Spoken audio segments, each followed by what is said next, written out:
हाँ जी बच्चों, आज के दूसरे टॉपिक में हमने इसको पढ़ना है कोएफिशिएंट ऑफ म्यूचुअल इंडक्शन, या इसका एक छोटा नाम और है म्यूचुअल इंडक्टेंस। सिंबल है इसका एम। सबसे पहले तो ये क्या है?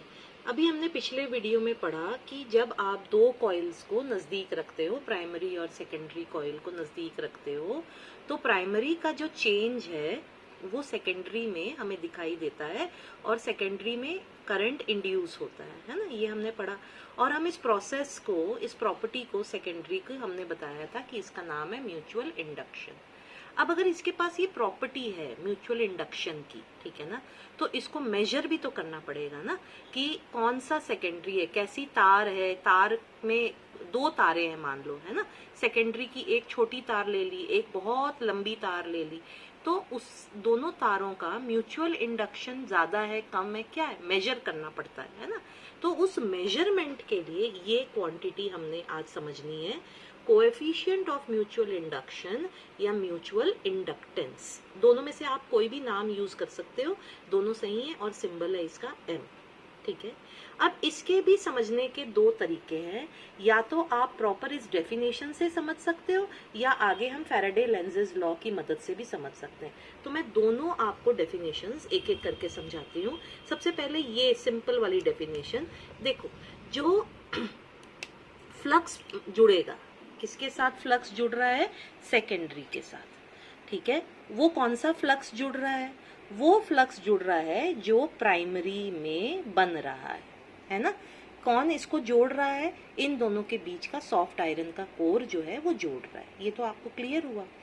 अब ये फ्लक्स किसके ऊपर डिपेंड करता है, याद करो, तो ये फ्लक्स डिपेंड करता है मैग्नेटिक फील्ड पर, और ये मैग्नेटिक फील्ड डिपेंड करती है प्राइमरी में कौन सा करंट जा रहा है, याद आ रहा है।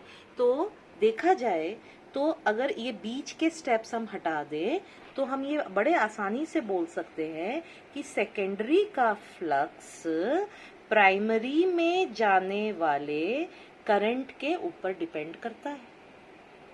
सही बात है, प्राइमरी में जो करंट जाएगा उसके कारण मैग्नेटिक फील्ड बनेगी, उस मैग्नेटिक फील्ड के कारण प्राइमरी में मैग्नेटिक फ्लक्स बनेगा, और उस मैग्नेटिक फ्लक्स को सेकेंडरी भी लेगा, उसके साथ लिंक हो जाएगा।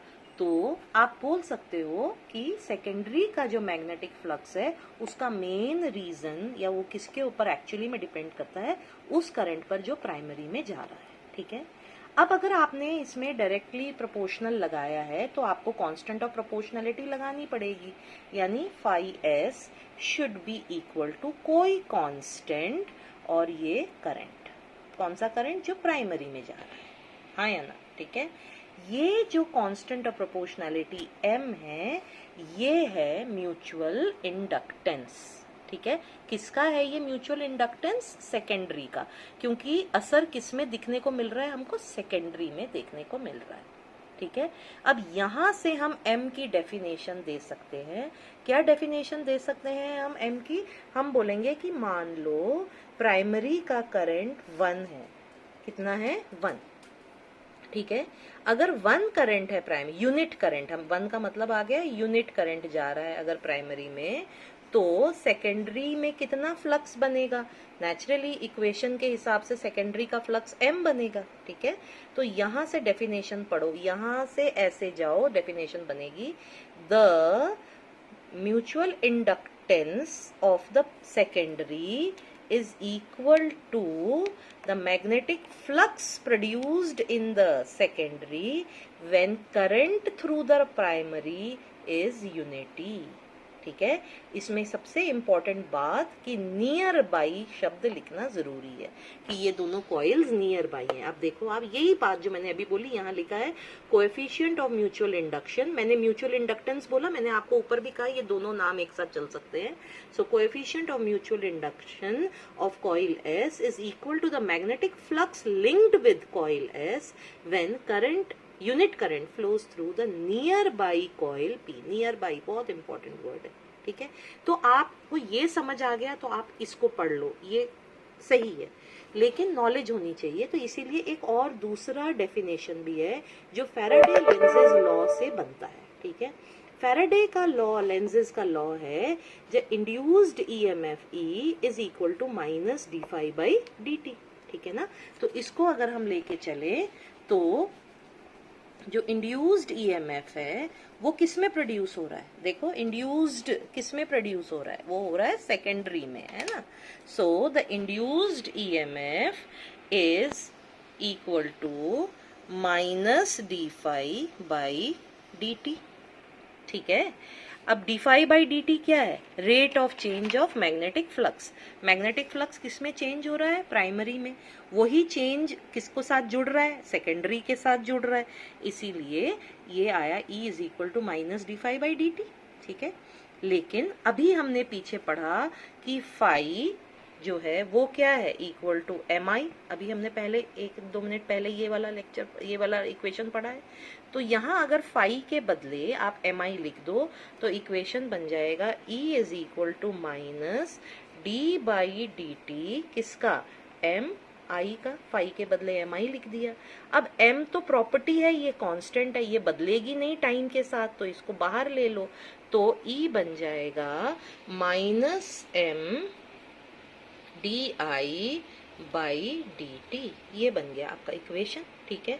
अब यहां से अगर m की डेफिनेशन निकालनी है, m की डेफिनेशन निकालनी है ना, तो आप क्या करो, आप बोलो कि चलो ऐसा करते हैं, D I by d T को कर देते हैं इक्वल टू 1, यूनिटी इसको कर देते हैं, यूनिट कर देते हैं। अब D I by d T को क्या पढ़ोगे, d है चेंज, तो पढ़ो इसको रेट, टाइम से डिवाइड करने का मतलब होता है rate, rate of change of current, ठीक है।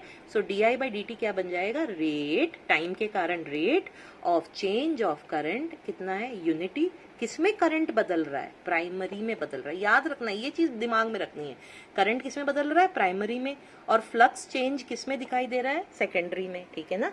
तो इस इक्वेशन में आपका आएगा कि अगर D I by d t, ये वाला D I by d T अगर 1 हो गया तो E किसके बराबर हो जाएगा, E हो जाएगा माइनस m के बराबर। माइनस का साइन हम 2 मिनट के लिए नजरअंदाज करते हैं क्योंकि ये डायरेक्शन के लिए यूज हो रहा है। तो E बन जाएगा किसके बराबर, m के बराबर। अब m की डेफिनेशन बोलेंगे। सो द म्यूचुअल, यहाँ देखिए दूसरी डेफिनेशन इसकी क्या बन सकती है, coefficient of mutual induction is equal to, S coil का is equal to the induced EMF produced in the coil S, है ना। ये इंड्यूस्ड ईएमएफ किस में प्रोड्यूस हो रहा है, एस में प्रोड्यूस हो रहा है ना। कब प्रोड्यूस हो रहा है, when rate of change of current through the nearby coil P is unity. समझ आ रहा है। तो ये 2 डेफिनेशंस है, आप इनमें से दोनों में से जो आपको आसान लगे वो कर लीजिए, ठीक है। एसआई यूनिट म्यूचुअल इंडक्शन का, I am very sorry, mutual inductance का या कोएफिशिएंट ऑफ म्यूचुअल इंडक्शन का एसआई यूनिट होता है हेनरी। H, कैपिटल H इसका सिंबल है और इसका डिमेंशनल फॉर्मूला ये होता है।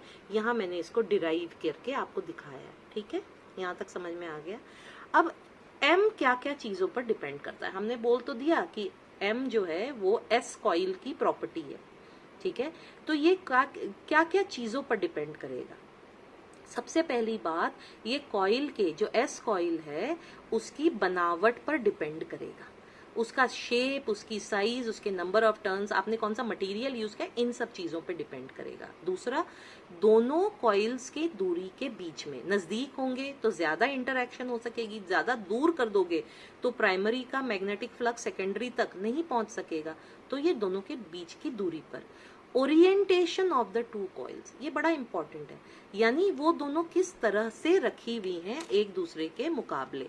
कैसे, अगर आप एक कॉइल के ऊपर ही दूसरी कॉइल लपेट देते हो, है ना, तो ओरिएंटेशन बन जाएगा, एक कॉइल ये प्राइमरी, इसी के ऊपर आपने दूसरी कॉइल लपेट दी सेकेंडरी, तो नेचुरली आपको समझ में आएगा कि फ्लक्स का आदान प्रदान ज्यादा आसान होगा। अगर आप प्राइमरी ऐसे रखते हो और इसके 90 डिग्री पर आप सेकेंडरी को रखते हो, है ना, मान लो आपने प्राइमरी कॉइल ऐसे रखा और अब आप सेकेंडरी कॉइल को इस तरह से रख रहे हो, ठीक है। तो पहले के मुकाबले यहाँ पर अब जो फ्लक्स का चेंज है वो उसका लेस ट्रांसफर होगा। तो आपने किस एंगल पर इनको रखा है, कैसे रखा है, उसको यानी ओरिएंटेशन बुलाते हैं। तो इन दोनों कॉइल्स के ओरिएंटेशन पर भी ये डिपेंड करेगा, ठीक है। और लास्ट एक छोटा सा डेरिवेशन है कि ये जो दो लॉन्ग कोएक्सियल सोलिनॉइड्स हैं, देखो सोलिनॉइड शब्द से परेशान नहीं होना है, सोलिनॉइड कुछ नहीं होता है, कॉइल होता है, लेकिन कैसा कॉइल होता है, पतला लंबा कॉइल होता है, ठीक है। तो आपने दो सोलिनॉइड्स ले लिए, एक को नाम दे दिया प्राइमरी, दूसरे को नाम दे दिया क्या, सेकेंडरी। अब वो कोएक्सियल है, कोएक्सियल का मतलब कि वो एक के ऊपर एक लपेटे हुए हैं। तो ये एक कॉइल प्राइमरी, और इसी के ऊपर, जैसे अभी थोड़ी देर पहले बताया था, इसी के ऊपर दूसरा कॉइल भी लपेट दिया, ये आ गया सेकेंडरी, ठीक है। सो ये ऊपर वाले को सेकेंडरी बुलाते हैं, नीचे वाले को प्राइमरी। तो ये कोएक्सियल कॉइल्स हो गए, ठीक है। और ये कोएक्सियल कॉइल्स जो है, इनका एम निकालना है, म्यूचुअल इंडक्टेंस निकालना है, ठीक है। तो उसके लिए ये डेरिवेशन है, आप इस डेरिवेशन को देखिए, आपको समझ में आएगा। हम ये मान के चलते हैं क्योंकि दोनों कोएक्सियल हैं, तो दोनों की लंबाई तो क्या होगी, सेम होगी ना, लंबाई तो सेम होगी, इसीलिए एक ही लंबाई ली है L, ठीक है। प्राइमरी में नंबर ऑफ टर्न्स लेने हैं N1 और सेकेंडरी में नंबर ऑफ टर्न्स लिए हैं हमने N2, ठीक है। यहाँ तक भी समझ में आ गया। अब देखो टोटल नंबर ऑफ टर्न्स कितने हो जाएंगे, टोटल नंबर ऑफ टर्न्स हो जाएंगे, नंबर ऑफ टर्न्स ये यूनिट लेंथ पर है और टोटल लेंथ L है, सो N1 L, और यहाँ हो जाएगा N2 L, ये सेकेंडरी के लिए आ गया, ठीक है। ये वाला हमने डेफिनेशन फाई का यूज किया, phi is equal to MI, ठीक है।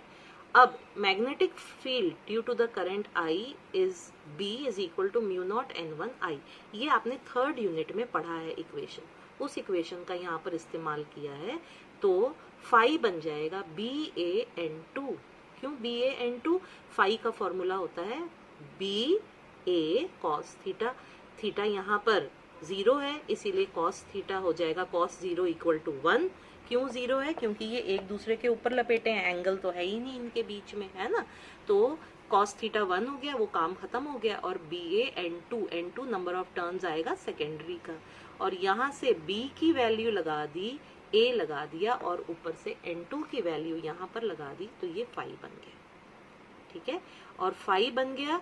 अब लेकिन फाई की वैल्यू तो MI भी होती है, तो इन दोनों इक्वेशंस को जब आपने इक्वेट किया तो आपको M की वैल्यू मिल जाती है mu naught N1 N2 AL, mu naught relative permittivity, sorry permittivity, absolute permittivity of vacuum या air, N1 number of turns per unit length in the primary coil, number of turns per unit length in the secondary coil, N2 area of the coil, और L length of the coil, ठीक है। सो ये आपका derivation होगा।